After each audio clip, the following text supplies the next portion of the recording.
Welcome back to NFI Empire, everyone. Next to me is our 2002 Pontiac Trans-Am WS6.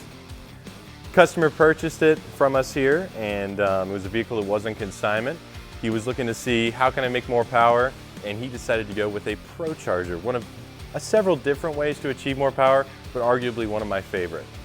This allowed us to take the vehicle from the factory 310 horsepower up to 518 to the rear wheels.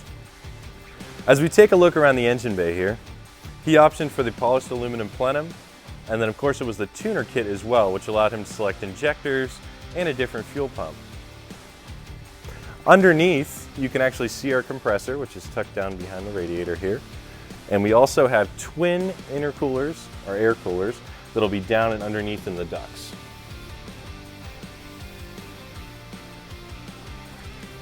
These simple and affordable modifications allowed the customer to not only make 200 more horsepower, but look amazing doing it. Give us a call today if you have a similar build or just need more power or just a better looking vehicle in general. 814-746-4213 and we'll get you taken care of.